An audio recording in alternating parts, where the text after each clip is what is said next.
Hi hello friends, welcome back to our channel. ఎలా ఉన్నారండి? అందరూ బాగున్నారా? సో ఈరోజు వీడియోలో సర్వరోగ నివారిణి ఆరోగ్యదాని అయిన మునగాకుతో కారప్పొడి ఎలా తయారు చేసుకోవాలో చూపిస్తాను. సో మునగాకులో ఉండే ఔషధ గుణాలు ఇంకే పదార్థాల్లోనూ ఉండవండి.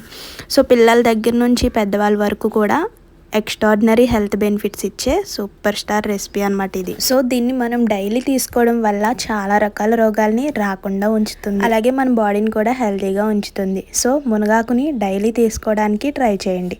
రోజు మనం దీన్ని తీసుకోవాలి అంటే నోటికి రుచిగా ఉండాలి. అలా రుచిగా ఉండాలి అంటే ఇలా కారప్పొడి చేసుకోవాలి. మరి అస్సలు ఆలస్యం చేయకుండా మునగాకులో ఉండే హెల్త్ బెనిఫిట్స్తో పాటుగా రుచికరమైన కారప్పొడిని ఎలా చేసుకోవాలో చూసేద్దాం రండి. ఈ మునగాకులో వైటమిన్ సి, ఏ, డి అధికంగా ఉంటాయి. సో ఇందులో రిచ్ ఐరన్ ఉంటుంది. కళ్ళకి, జుట్టుకి, స్కిన్కి కూడా చాలా మంచిది. ఇమ్యూనిటీని బాగా పెంచుతుంది. యాంటీ ఆక్సిడెంట్ కూడా ఇందులో చాలా ఎక్కువగానే ఉంటుంది. కొలెస్ట్రాల్ని కూడా బాగా తగ్గిస్తుందండి. డయాబెటిక్స్ ఉన్న వాళ్ళకి ఈ మునగాకు పొడిని డైలీ తీసుకోవడం వల్ల మంచి బెనిఫిట్స్ ఉంటాయి. అంతేకాదు rich in protein, rich in calcium కూడా, అలాగే బెల్లీ ఫ్యాట్ని కూడా ఇది తగ్గిస్తుందండి. అందుకే మీరు చూసినట్లయితే ఎక్కడైనా డైట్ అని వినిపిస్తే ఈ మునగాకు పొడి కంపల్సరీ వాళ్ళ డైట్లో ఇంక్లూడ్ చేసుకుంటారు.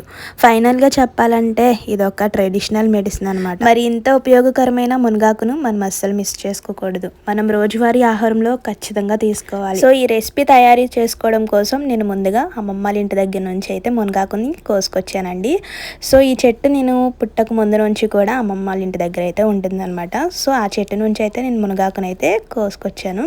సో సిటీస్లో అయితే దొరకపోవచ్చు, కానీ పల్లెటూరులో చెట్లే ఉంటాయన్నమాట. ఈ ఆకుని మాక్సిమం బయట మార్కెట్లో అమ్మకపోవచ్చు, కానీ పొడి రూపంలో మార్కెట్లో దొరుకుతూ ఉంటాయండి. మీకు దొరికితే కనుక అస్సలు వదలొద్దు. దానితో ఖచ్చితంగా ఏదో ఒక రెసిపీ చేసుకునే తీరండి. నేను తీసుకొచ్చిన మునగాకుని అలా ఆకుల కింద సపరేట్ చేసుకోవాలండి. సో తర్వాత వాటర్తో క్లీన్ చేసుకోవాలి. లేదు అంటే ముందు రోజు వర్షం పడితే క్లీన్ చేయకపోయినా పర్వాలేదు. సో వాటర్తో వాష్ చేసిన తర్వాత ఆకుకేమీ పట్టదండి. సో వెంటనే ఆరిపోతుంది. ఒక గంట సేపు పాటు ఎండలో ఎండబెట్టుకోవాలి. లేదు అంటే ఫ్యాన్ గాల్లో అయినా ఆరబెట్టుకోవచ్చు. మునగాకు కారప్పొడికి ఇంగ్రీడియంట్స్ అయితే చూపించేస్తానండి. ముందుగా పచ్చనిపప్పు, మినప్పప్పు, జీలకర్ర, ఒక చిన్న పావు స్పూన్ దాకా మెంతులండి, ఎండుమిర్చి, ధనియాలు, అలాగే వెల్లుల్లి రెబ్బలు, పల్లీలండి. పల్లీల ప్లేస్లో నువ్వులైనా తీసుకోవచ్చు.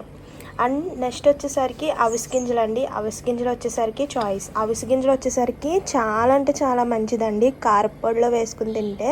సో హెల్త్కి మంచిది, హెయిర్కి అయితే ఇంకా చాలా అంటే చాలా మంచిది. సో మునగాకు కారప్పొడిలో అవిసె గింజలు కూడా వేసుకోవచ్చు. అది మీ దగ్గర ఉంటే వేసుకోండి, లేదంటే స్కిప్ చేసేయండి. ఇంకా టేస్ట్కి సరిపడినంత సాల్ట్, అలాగే కరివేపాకు. ఇంకా ప్రాసెస్ అయితే చూసేద్దామండి. ఇంకా మరి లేట్ ఎందుకండి. పొడి కోసం ముందుగా స్టవ్ ఆన్ చేసుకుని ఒక మందమంటి కడాయి పెట్టుకోవాలమ్మా. ప్యాన్ హీట్ ఎక్కాలి. 2 స్పూన్ల వరకు పచ్చనిపప్పు వేసుకోవాలి. పచ్చనిపప్పు కొంచెం పచ్చివాసన పోయినంత వరకు బాగా కొంచెం వేయించుకున్న తర్వాత అందులోకి 2 స్పూన్ల వరకు మినప్పప్పును వేసుకోవాలి.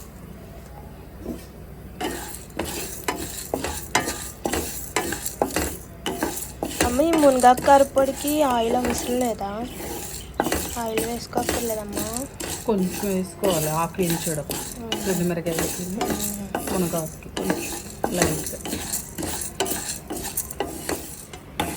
వేగిన తర్వాత ఒక ప్లేట్లో ట్రాన్స్ఫర్ చేసుకోవాలి. ఒక కప్ వరకు పల్లీలు వేసుకోవాలి. అమ్మ పల్లీల ప్లేస్లో నువ్వులు వేసుకోవచ్చు కదా. ఇప్పుడు కూడా వేసుకోవచ్చు. ఇది కూడా సిమ్లో పెట్టుకునే వేయించుకోవాలి. ఇంకా మనం స్టవ్ని అడ్జస్ట్ చేసుకుంటూ లో ఫ్లేమ్లో ఉంచుకొని పల్లీలను అన్నది వేయించుకోవాలండి. సో పల్లీలు హైలో పెట్టేస్తే పైన మాడిపోతే కానీ లోపల వేగవన్నమాట. సో లో ఫ్లేమ్లో ఉంచుకొని పల్లీలను కూడా వేయించుకోవాలి. సో వేగిపోయిన పల్లీలని పక్కకు ప్లేట్లో తీసేసుకోవాలి. ఇప్పుడు నెక్స్ట్ అదే ప్యాన్లోకి అవిసె గింజలను కూడా వేసుకుని వేయించుకోవాలండి. అవిసె గింజలు వేగినాయా లేదా అన్నది మనకి చిటపెట్టల సౌండ్ వస్తుంది అనమాట.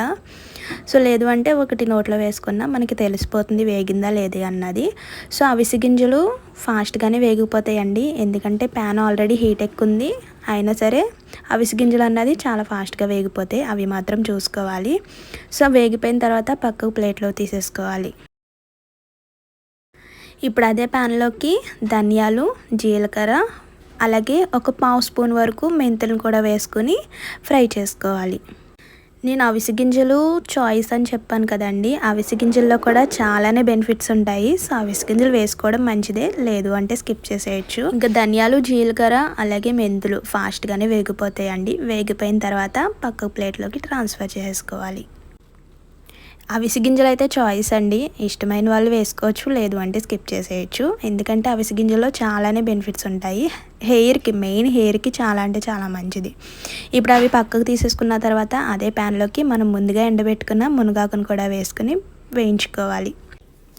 మునగాకును కూడా బాగా వేయించుకోవాలండి, అది పట్టుకుంటే మనకి పొడుములా అయిపోవాలన్నమాట. సో అలా వేగితే సరిపోతుంది. ఇప్పుడు అదే ప్యాన్లోకి కొంచెం ఆయిల్ వేసుకొని మునగాకు కారపొడిలోకి కంపల్సరీ కరివేపాకును కూడా వేసుకోవాలండి. కరివేపాకును కూడా వేయించుకొని వేసుకోవాలి, అది మాత్రం స్కిప్ చేయొద్దు. కంపల్సరీ కరివేపాకును కూడా వేసుకోవాలి, అప్పుడే మునగాకు కారపొడికి టేస్ట్ ఉంటుందండి.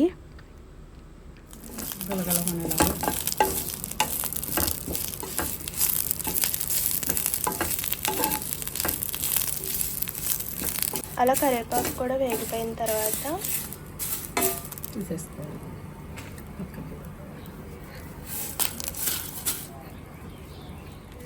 ఎండుమిర్చిని కూడా వేసుకుని వేయించుకోవాలి. ఎండుమిర్చి కొంచెం లైట్గా వేగిన తర్వాత అందులోకి చిన్న నిమ్మకాయ సైజ్ అంతా చింతపండుని కూడా వేసుకోవాలండి. అవి వెంటనే వేగిపోతాయండి. స్టవ్ ఆఫ్ చేసుకుని మనం ముందుగా వేయించుకున్న పల్లీలని ఇవన్నిటిని కూడా గ్రైండ్ చేసేసుకోవాలి. అలాగే అవిసె గింజలతో కూడా కారపొడి చేసుకోవచ్చు అండి, అదైతే నేను నెక్స్ట్ వీడియోలో అయితే అప్లోడ్ చేస్తాను. సో ముందుగా మనం వేయించుకున్న వాటిని అన్నిటిని కూడా మిక్సీ జార్లోకి తీసేసుకొని గ్రైండ్ చేసుకోవాలి. ముందు వేయించుకున్న వాటిని గ్రైండ్ చేసుకోవాలండి. ఇప్పుడు అందులోకి మనం ముందుగా వేయించి పెట్టుకున్న కరివేపాకు, అలాగే మునగాకును కూడా అందులోకి యాడ్ చేసేసుకోవాలి.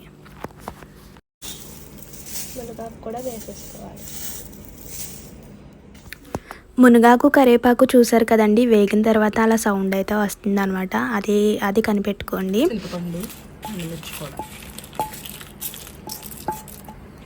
ఎండుమిర్చి మీరు తినే కారాన్ని బట్టి అయితే వేసుకోవాలండి.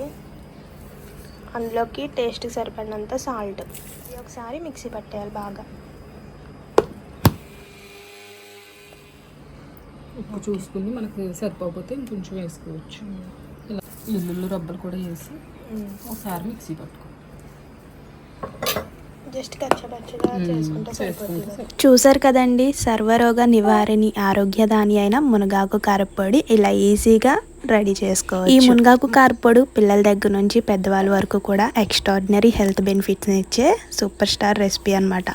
సో ఈ కారపొడి మనకి ఎక్కువ రోజులు నిల్వ కూడా ఉంటుందండి.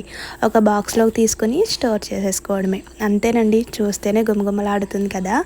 సో అంతే టేస్టీగా ఉంటుందండి, చాలా అంటే చాలా టేస్టీగా ఉంటుంది. పిల్లలకు కూడా బాగా నచ్చేస్తుంది. ఇప్పుడు అసలే స్కూల్స్ టైం కదా, పిల్లలకు కూడా అప్పటికప్పుడు మనం ముందుగానే తయారు చేసుకుని పిల్లలకు కూడా పెట్టచ్చండి. సో ఇది మన బాడీకి చాలా అంటే చాలా హెల్దీ రెసిపీ అనమాట. సో అస్సలు మిస్ అవ్వకుండా మునగాకు కారపొడిని తయారు చేసుకోండి. సో ఈ ప్రాసెస్లో తయారు చేసుకోండి, చాలా అంటే చాలా టేస్టీగా ఉంటుంది. ఇంకా మరి లేట్ ఎందుకండి, సో మీరు కూడా ట్రై చేయండి. అలాగే వీడియో నచ్చితే ఒక లైక్ చేయడం మాత్రం మర్చిపోవద్దు. Please to like, share and subscribe. Thank you for watching. Please to like, share and subscribe. Bye.